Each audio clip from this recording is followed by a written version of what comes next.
estamos aqui com o professor Jorge Renato Johann. Maravilhoso, ele vai contar um pouco da sua trajetória, um pouco da sua história. Tudo bem, professor? Que bom, Cris, estar aqui com você. Nós fomos para o Nordeste, fomos para a Universidade Federal e Universidade Tiradentes de Aracaju, em Sergipe. E foi uma coisa muito curiosa, vocês vão perguntar, mas e aí, professor Jorge? Veja, lá no Sul, 30 anos em grandes universidades, eu estava presidente do Conselho Estadual de Educação, com uma ascendência sobre aproximadamente 12 mil escolas. Pensa, como presidente de uma equipe de 70 pessoas e com uma certa visibilidade, estava na mídia, em programas de televisão, rádio, muita fumaça, por certo, mas naquele momento, um momento muito importante. Mas se alguém me dissesse, professor Jorge, ou Jorge simplesmente, você, nesse próximo ano, não vai assumir o segundo mandato na presidência do Conselho, você não estará mais na sua universidade, onde você já está há tanto tempo, você vai estar numa cidade nordestina, em Sergipe, em Aracaju. Eu diria, você está louco, não é possível. E pensa, Rejane fez um concurso na Federal, eu estava numa reunião em Brasília, quando alguém disse assim, professor Jorge, diga lá para a Rejane no Sul, que havia terminado o doutorado em psicologia há pouco, que há concurso na Federal de Sergipe. Cheguei em casa, ela deu uma olhada no computador, né, e encontrou ali um concurso, fez, chegou em casa e disse, fui aprovada. E agora? E como bom gaúcho, sempre sou eu que digo a última palavra, né? Ela disse, e agora? O que é que vamos fazer? Vamos, eu disse, sim. Tá vendo, pessoal? Mas o professor Jorge é alguém que faz muita diferença nesse planeta. É alguém que fala de ética, de consciência, e ele vai contar um pouco dessa trajetória. Porque é de gente assim que a gente precisa para esse planeta, para esse momento. Conta um pouco, professor. Pois a minha formação foi em filosofia, em teologia. Não concluí, mas fiz 3 longos anos de psicologia. Lecionei psicologia desde o meu começo de trabalho em educação nas escolas normais e depois fiz mestrado em História da Cultura e doutorado em Educação. E dentro desta perspectiva, minha tese de doutoramento foi sobre ética. E junto de um trabalho comunitário que me fez rodar pelo Brasil inteiro. Pense que eu contei em torno de 500 semanas, Cris, de Brasil. Contando assim 3 dias, 2 dias, 500 semanas de Brasil, de viagem para quem tinha um pé firme na escola e outro solto rodando em empresas, escolas, comunidades, para todo lado. 500 semanas equivalem a 10 anos de estrada. E com uma proposta de educação, de psicologia, de relações interpessoais, de espiritualidade, de ética, de vida. E esse discurso e a tentativa desta prática para ser minimamente coerente com tudo aquilo que a gente passa para as pessoas, eu tenho trabalhado até hoje, onde quer que eu ande e onde quer que a missão vai sendo cumprida nessa travessia que já vai bem distante, mas Papai do Céu ainda está dando todo esse pique, toda essa força, como se fosse a primeira hora do primeiro dia. Pessoal, vocês estão entendendo? Um aristocrata em pleno século XXI, no mundo de plutocracia, entendeu? Então, olha a importância desse homem, né? Professor, como desenvolver a ética nesse momento tão difícil do nosso país, já que você defende a tese da ética que é tão importante? Eu tenho trabalhado a disciplina de ética profissional na minha universidade, em todos os cursos de especialização, nos MBAs, Administração e Negócios, para as engenharias, para o pessoal da área da saúde. Agora, na próxima sexta-feira e no sábado, eu tenho uma turma, 70 alunos do curso de Direito, então é ética geral e jurídica, o pessoal da informática, enfim, pessoal de todas as áreas, e sempre vem esta pergunta. Outro dia eu estava com o pessoal da comunicação, eram em torno de 50 jornalistas, comunicadores de televisão, de rádio, lá de Sergipe, e depois, no final do curso, a moça, uma jornalista, me disse que entrou em sala de aula, olhou para aquele cara e perguntou: o que é que será que esse sujeito vai me ensinar sobre ética? E aí começou a proposta, a pergunta que você me faz, Cris.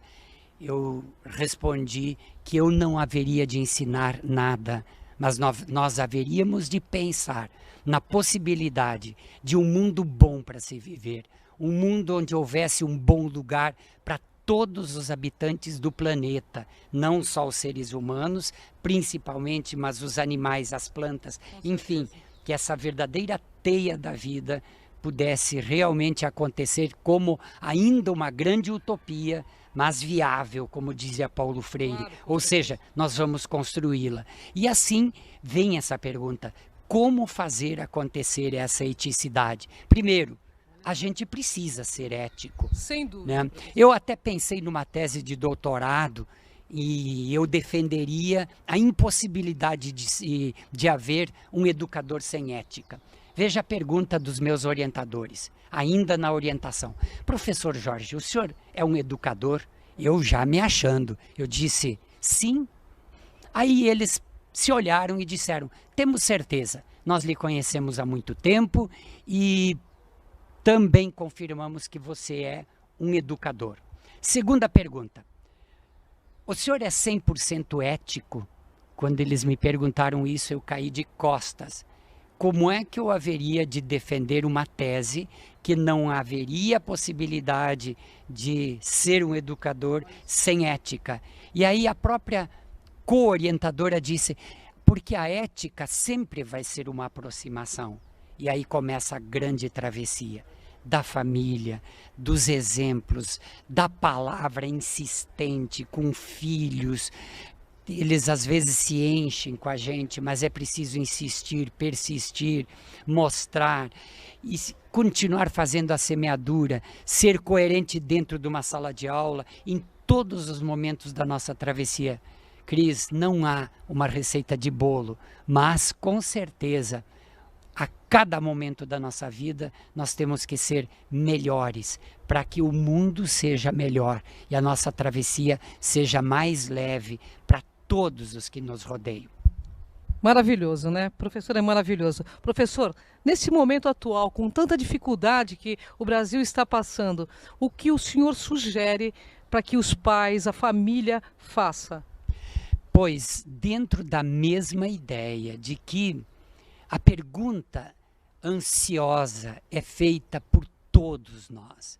O que é possível, o que é preciso fazer. Quando você olha para o mundo político, quando você olha para as relações interpessoais, quando você olha o que acontece no trânsito, na rua, quando você olha para os noticiários dos meios de comunicação, por vezes você tem a sensação de que aquela expressão curiosa e insistente de que estaríamos vivendo um verdadeiro apagão ético é uma verdade. Porém, antes de mais nada, precisamos acreditar.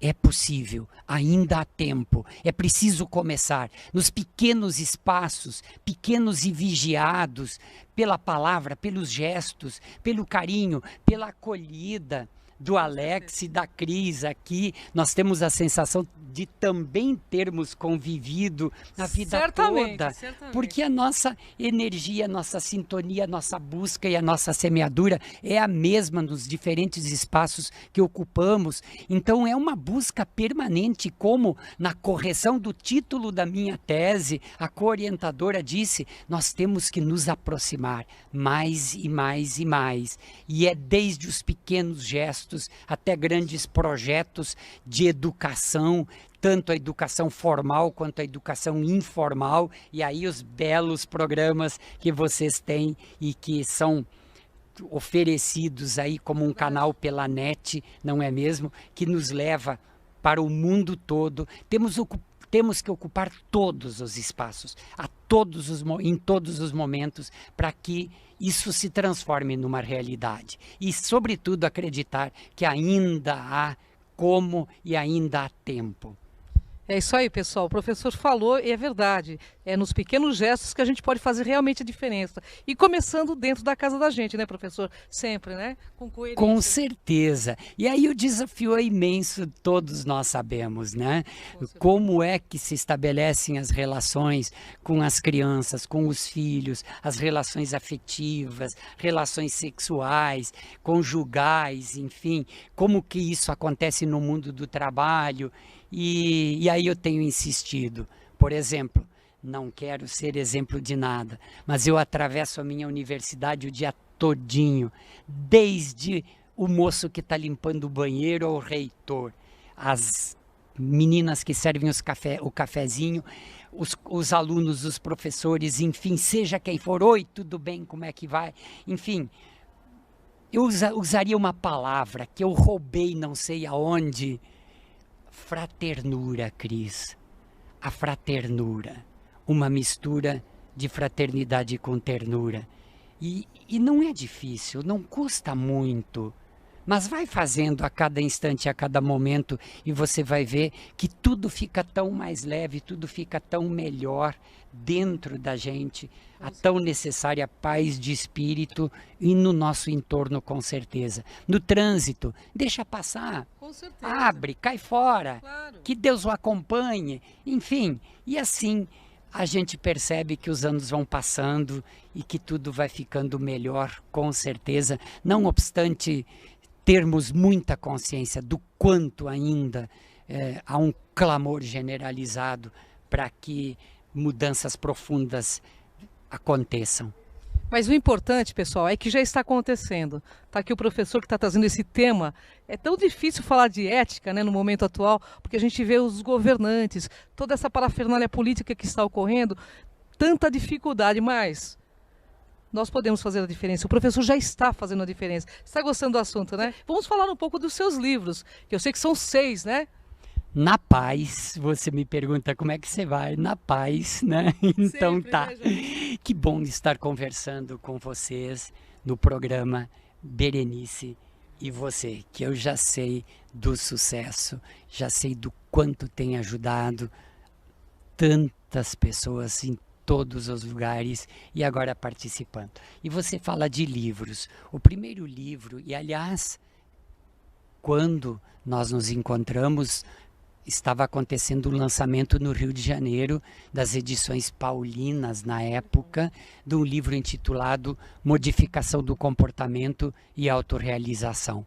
Esse livro atingiu ao longo dos anos 12 edições, de 5.000 livros, então 50, 60 mil livros no Brasil, que é, né, significativo. Não é nenhum best-seller, mas é alguma coisa significativa. Com certeza. Num país em que a máquina da propaganda não favorece muito algum tipo de literatura, mas em todo caso foi muito bem. Teve 3 edições numa tradução chilena, em Santiago do Chile, teve uma outra tradução em Bogotá, na Colômbia, e assim foi para Portugal, rodou o mundo todo. E sempre dentro dessa perspectiva. A minha área é de filosofia, é de teologia, de psicologia, psicanálise e história, como um mestrado e um doutorado em educação, e pretendendo ser um educador, eu preciso, e acreditando que a educação ainda é um dos grandes, o principal, não o único, mas com certeza o principal instrumento de transformação. Educar as pessoas desde o princípio, desde a chegada à grande festa da vida. E nesse livro Modificação do Comportamento e Autorrealização, se parte dessa realidade. Do ser humano que chega a uma grande festa, muitos chegam como quem não foi convidado, e aí já vem a rejeição, vem as feridas emocionais, outros tantos são convidados, outros vão conquistando o seu espaço, e assim vão mudando seus comportamentos, e fundamentalmente, o que é preciso? Se o mundo não é exatamente aquilo com que eu sonho, não é a realidade que eu gostaria que fosse, mas é a minha, é a nossa realidade. Então eu mudo, eu assumo uma postura, como diria Freire, Paulo Freire, que é um grande educador brasileiro, uma postura positiva e decisória frente à vida. O que significa isso?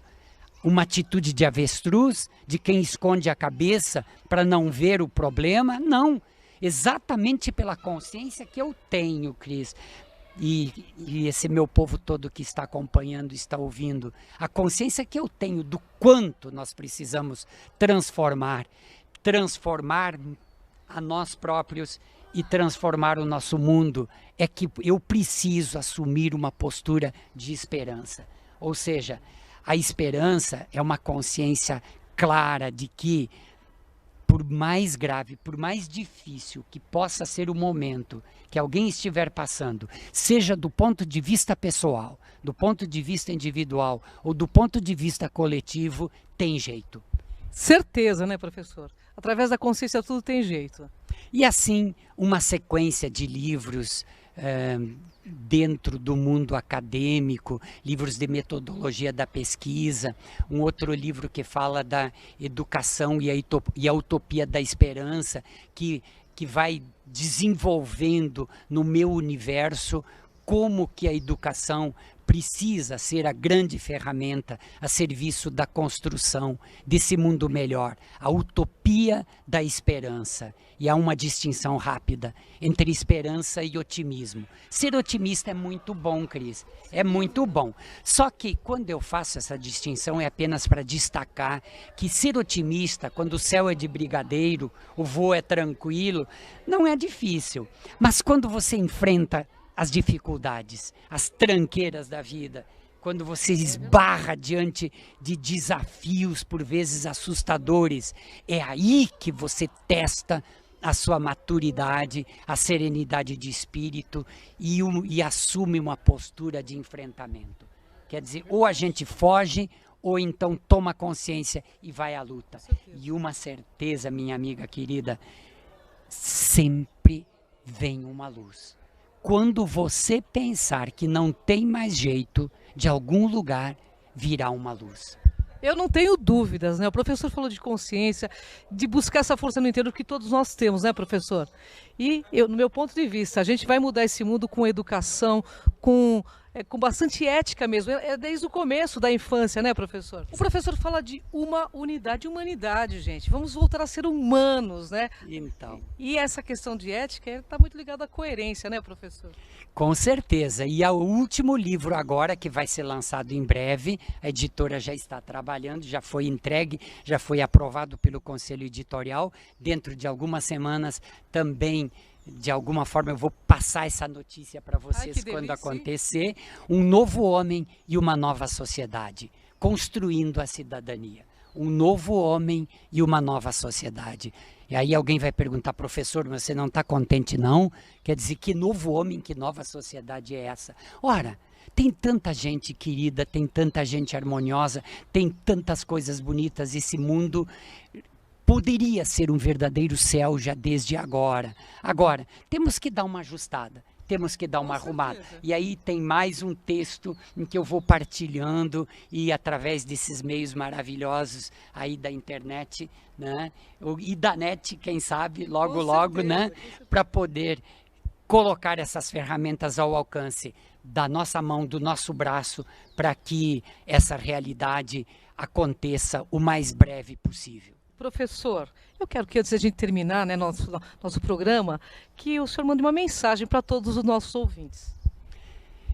Para todos vocês que me estão escutando, estão vendo, Berenice, de modo especial, com carinho, que vocês olhem sempre para cima e para o alto.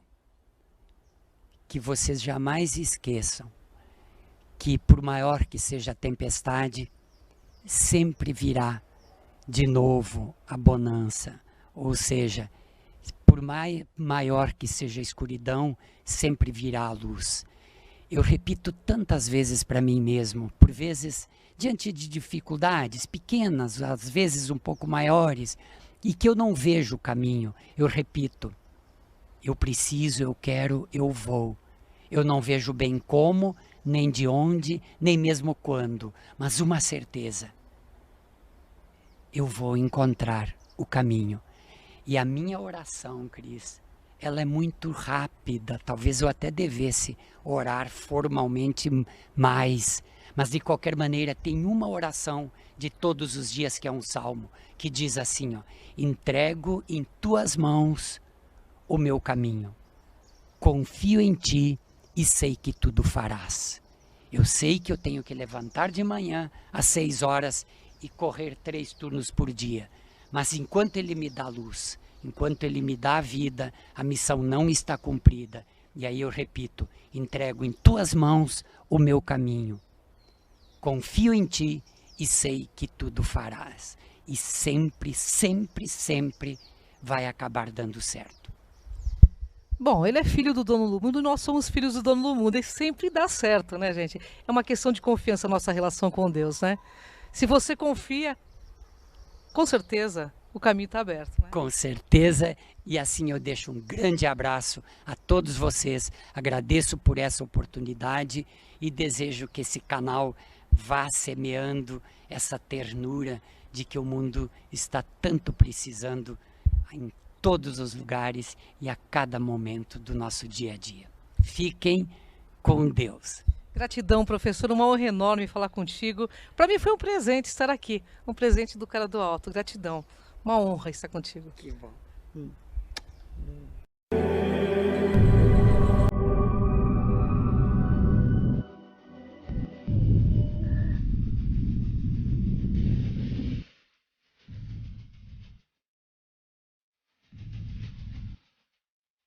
Olá pessoal, bem-vindos ao Conexão X, bem-vindo à TV Galáctica. Eu sou Cris de Pascoal e hoje eu te faço uma pergunta. Você quer descobrir a verdade? Olha, é muito sério, viu? Porque o sistema adestra o homem como adestramos um cão, usando de recompensa, obediência e punição. Você está preparado para isso?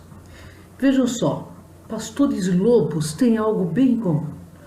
Ambos se interessam e gostam de ovelhas e vivem perto delas.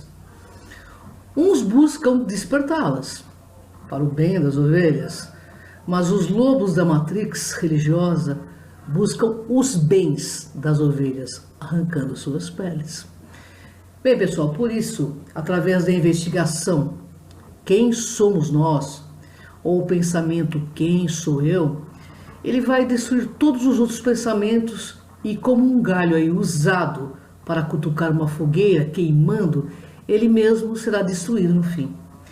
Então, irá surgir a autorrealização. Na minha experiência aí, todos dizem que merecem e que querem descobrir a verdade, mas só até que eles percebam que a verdade irá roubar as suas ideias mais impregnadas, crenças, esperanças e sonhos. Você está preparado? A ideia de liberdade pela iluminação significa muito mais do que experiência de paz e amor, viu, pessoal? Significa descobrir uma verdade que vai virar sua visão do eu de cabeça para baixo. Para aqueles que realmente estão preparados, isso será algo inimaginavelmente libertador.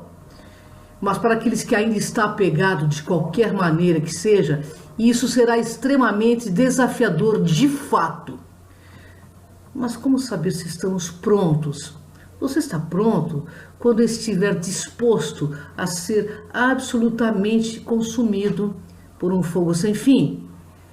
Despertar, pessoal, não significa que você despertou, significa que é apenas o início do despertar, entendeu? Não há você que está desperto, só existe então pura consciência. Enquanto você se identificar com você, que esteja acordado ou não acordado, você ainda estará sonhando. Despertar é despertar do sonho da existência, de um eu separado. É a revelação que existe apenas a consciência de unidade no todo. A iluminação, pessoal, é um processo destrutivo quanto construtivo. Não tem relação com se tornar feliz, infeliz ou melhor ou pior. Iluminação é a desconstrução da mentira, é ver através das pretensões, é a erradicação completa de tudo que se acredita ser verdade. Olha, pessoal, nós estamos no limite de adquirir uma mais consciência para derrubarmos o véu de Maia e, de fato, assumirmos uma era da ciência, da chamada espiritualidade.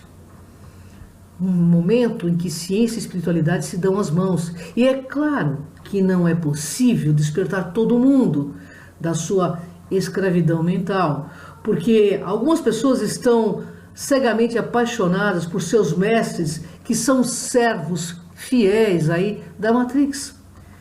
Eu sou da opinião, particularmente, que chegou a hora de aprendermos a pensar por nós mesmos, a buscar evidências, descortinar o sobrenatural e descobri-lo natural. Está na hora de adotarmos uma metodologia e visão macro. Precisamos aprender urgentemente, porque há urgência em buscarmos autoconhecimento puro, liberação, libertação, em outras palavras, restabelecer a conexão com nossa própria consciência e com a nossa própria divindade, por meio de um roteiro de escolhas e ações mais lúcidas, mais claras, sem costumes, sem dogmas, ou seja, de forma lógica, coerente. Isso eu chamo de ciência consciencial. Foi isso que nos ensinou Jesus, Buda, Krishna, Sócrates e tantos outros mestres. Todos nos ensinaram aí a manter o senso crítico funcionando, que questionássemos sempre, porque todos eram instruídos no mais alto grau de sabedoria divina. JC, por exemplo, disse: sejam prudentes como as serpentes, mas simples como as pombas. Porque quando complicam demais, é para que ninguém se entenda e aí não absorvem nada. Todos esses mestres sugeriram uma análise sincera e para obter uma autocrítica lógica e objetiva, para então fazer melhores escolhas. Incentivaram a emancipação de raciocínios próprios. Só ler as suas mensagens nos livros que falam que é sagrado. Todos eles foram um verdadeiro pesadelo para o poder vigente da época. Tanto que no portal de Delfos, na Grécia, está escrito: conheça-te a ti mesmo. Fato é, essas divulgações negativas constantes de tragédias me fez estudar e pesquisar muitas pessoas filosóficas. E assim, pessoal, conhecer muita gente boa, muita gente séria, que se dedica de fato à propagação desta realidade.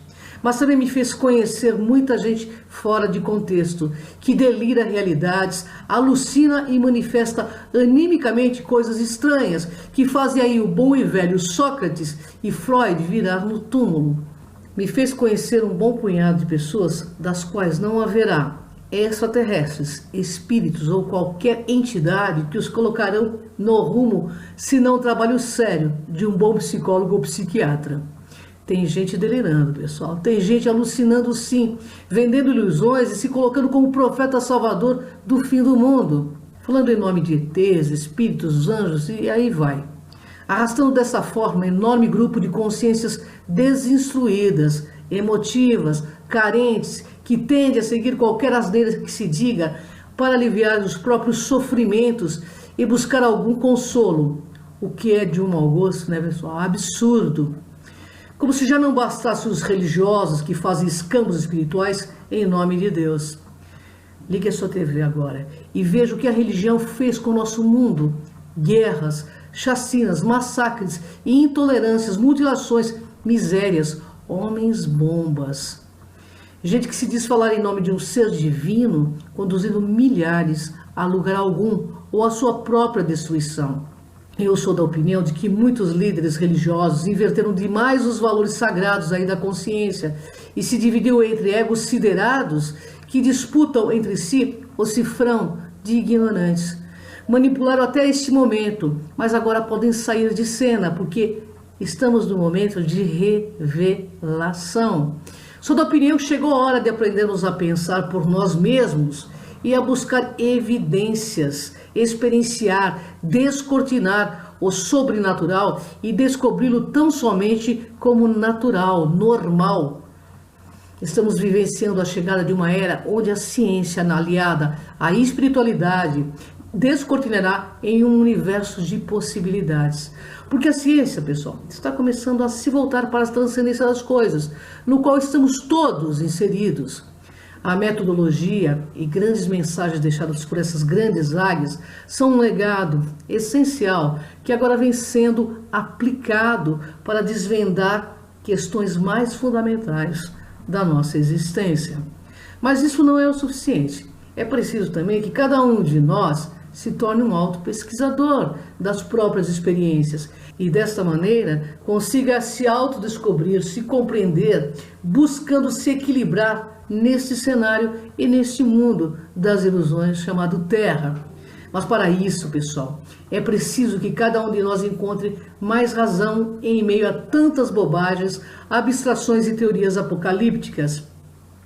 Porque profecias são feitas para não serem cumpridas, como uma forma de alertas. Somos nós que construímos nosso destino, somos nós criadores da nossa realidade. Então, pessoal, seja alguém capaz de buscar resposta por meio da experienciação da vida. Não pense que é, saiba que é. Assim dizia Morfeu do filme Matrix. Busque sempre analisar com crivo e razão, de forma coerente e lógica. Precisamos de mais fatos, de mais ciência e menos dogmas que não toleram porquês. A espiritualidade é real. A vida extraterrestre e intraterrena em nosso universo é real. A força da mente humana é real. Estamos todos imersos no que é sobrenatural. Mas tudo isso deve ser estudado e decodificado ao nível das coisas normais, porque assim, ao conhecer as coisas da natureza, entenderemos a natureza das coisas. Penso que com uma postura assim menos infantilizada, nos emanciparemos enquanto civilização e alcançaremos uma espiritualidade tangível que provocará em nós a experiência da realidade integral, na qual todos existimos. E saberemos então criar uma realidade melhor para todos. Eu desejo realmente que acabe o mundo da fome, da miséria e principalmente da ignorância, e que sejamos todos mais maduros consciencialmente, capazes de criar uma realidade boa, bela e verdadeira para todos. Assim assumiremos a próxima etapa da humanidade, o de homo consciência. Então, libertação e vitória em nossas jornadas individuais desse mundo das formas é o meu desejo. E lembre-se, os vigilantes estão no controle. Um beijo no coração de cada um de vocês. Até o próximo Conexão X.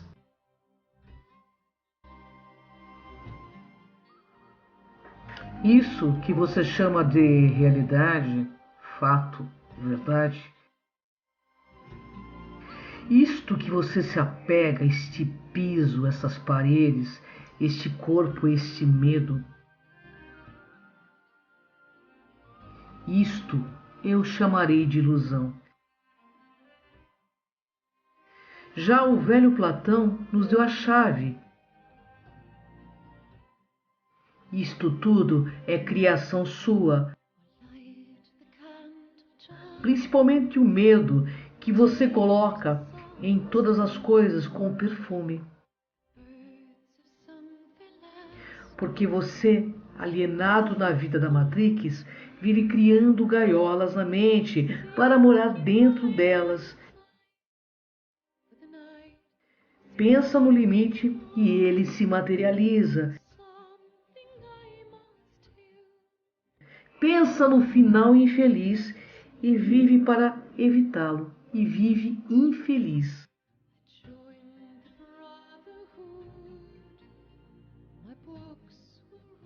Essa infelicidade não é maldade do universo, é criação sua. E gente infeliz, meu Deus, não faz gente feliz. Então, me escuta. Isso que você chama de limite, esta cinta apertada cortando a carne, essa dor na qual você se apega,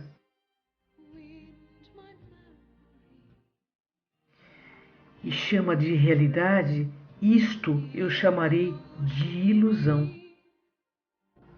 Pode gritar, espernear, apontar culpados na multidão. O universo não tem nada a ver com isso.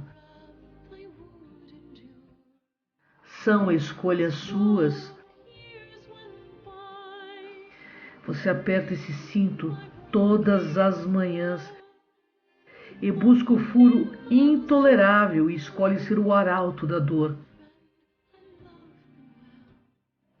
Escolhe espalhar a dor, porque ela para os cronicamente doloridos é normal.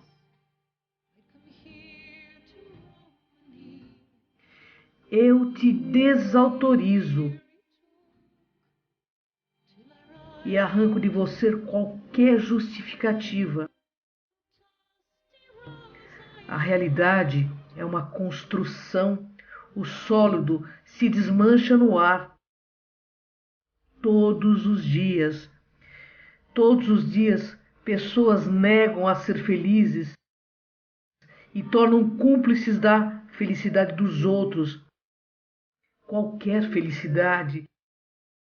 Gente feliz, pessoal, faz gente feliz. Então isso que você chama de muro, eu chamarei de porta.